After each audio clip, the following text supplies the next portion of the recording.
Olá, chegando com mais um Escolas do Conhecimento aqui no Sistema Educativo de Rádio e TV Univale. Comemorado em 8 de junho, o Dia Mundial dos Oceanos é uma data que incentiva a sociedade a refletir sobre a importância da conservação das águas marinhas do planeta. Sobre este assunto, nós vamos conversar com Márcio da Silva Tamanarra, oceanógrafo, professor e coordenador do curso de Oceanografia da Univale. Primeiramente, professor, seja bem-vindo aqui ao nosso estúdio. Agradeço novamente participar desse programa, é um prazer. Professor, qual a importância dessa data e por que ela foi criada? Bom, primeiro vamos falar da criação, né? Foi na Rio 92, numa conferência das Nações Unidas, na qual se instituiu o dia 8 de junho como Dia Mundial dos Oceanos. Só que 16 anos depois, em 2008, é que ela foi oficializada, né, e foi comemorada mundialmente. Então, isso permitiu aí ter um dia de conscientização e de toda uma reflexão em cima, né, do que se faz, né, nesse ecossistema tão importante. Situações associadas a essa reflexão também têm levado, né, toda a população e poder público e inclusive iniciativas privadas a trabalhar e a cuidar, né, ter um cuidado, né, com relação à sustentabilidade no que diz respeito ao que recai sobre esse ecossistema tão importante. Isso faz com que se tenha, né, a princípio, uma importância, né, e um sentido, né, para que esse ecossistema aí depois tenha esse retorno, né, baseado em serviços ecossistêmicos. A gente entende como serviços ecossistêmicos o que efetivamente, né, um ambiente ele pode nos oferecer, como a pesca, a navegação, né, o status de contemplação, né, aquele momento em que a população vai para o mar e a partir daí ela tem ali aquele seu estado de inspiração, né, por exemplo. Então, tudo isso que se refere ao que o mar, né, nos dá de retorno é um tipo de serviço ecossistêmico. Tá certo. E qual a situação atual dos nossos oceanos, professor? E quais seriam hoje as principais urgências dos nossos oceanos? São muitas, né? Então, nós temos aí, de acordo com as Nações Unidas, até 2030 aí nós temos quase uma irreversibilidade em tudo que está acontecendo. Então, nós temos que realmente nos atentar e nos preocupar com relação às questões associadas à poluição, à sobrepesca, às atividades que interferem diretamente na atmosfera, como o aquecimento global. Isso promove as mudanças climáticas.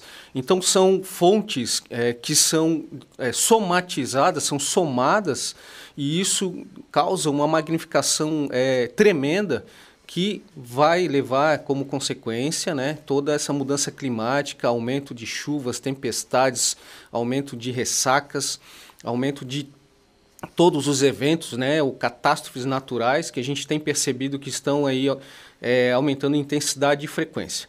Então, não significa que uma ação isolada, né, seja da população, seja de empresas, né, poder público, ela não vai surtir efeito. E sim, a gente sabe que aquela máxima, né, cada um fazendo um pouco, a gente vai somar e vai reduzir esse impacto. Mas, de acordo com as Nações Unidas, já está praticamente assim, irreversível todos os danos que a gente tem causado, principalmente, como você já sabe, a poluição do plástico. Isso tem trazido um problema aí sério. Nós temos um projeto que é o projeto Monitoramento de Praias aqui, que tem mostrado que todos os organismos que são coletados, né, encontrados mortos na praia, eles têm uma quantidade de plástico no seu conteúdo estomacal. Então, imagina exatamente a quantidade desse material que tem aí trazido, junto com os organismos, causado problemas de inanição, problemas de saúde, e isso tem sido, né, o processo mais evidente da causa de mortalidade, né, considerando também as outras atividades associadas ao ambiente costeiro, né. E professor, quanto à década dos oceanos, o que é, como ela foi criada, quais os desafios para essa década? logicamente são muitos. Nós precisamos aí realmente ter uma ideia muito clara que a gente vive num planeta água e não vive no planeta Terra. São 71%, né, de todo o planeta contém água, né? Então, o oceano ele é o regulador térmico do planeta, para começar. Então, toda a alteração na temperatura ela tem essa regulação térmica pelos oceanos, então isso é importante, esse 71% contribui muito. Os oceanos eles são sequestradores de carbono e são produtores de oxigênio, isso é mais um fator importante. E a década dos oceanos ela veio exatamente para ter, né, ou direcionar todos os pesquisadores e todas as pessoas a trabalhar em prol de pesquisas, a terem, né, os seus esforços direcionados aos oceanos para minimizar esses efeitos. E isso vai permitir que daqui a menos de uma década, né, porque a década começou em 2021 e acaba em 2030, não quer dizer que acaba, simbolicamente acaba, mas a gente continua ainda trabalhando, e nós vamos perceber, né, que lá no final do ano 2030, realmente, dentro da frase que a ONU menciona, oceano que temos e o oceano que queremos, lá em 2030 a gente tem que perceber exatamente que oceano que nós conseguimos ter naquele momento, né? Nós temos que pensar nisso, qual é o oceano que queremos. E como está a mobilização do Brasil e como entra a Univale nesse contexto?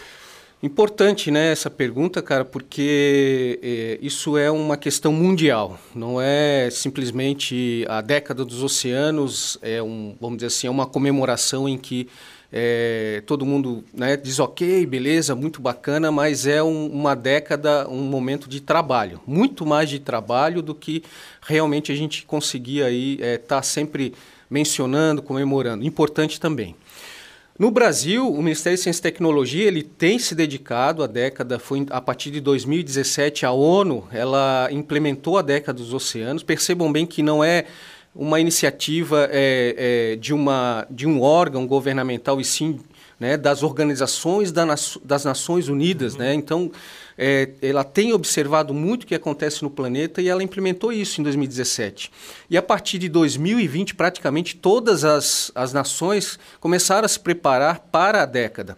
E o Brasil não ficou de fora disso. Então, o Ministério de Ciência e Tecnologia começou um programa ali desde 2017, 18, 19. A partir desse momento, deu uma reduzida nesse programa, porque a década dos oceanos não é falar de oceanos, é falar do que se tem feito em cima do ambiente terrestre com relação ao que afeta os oceanos.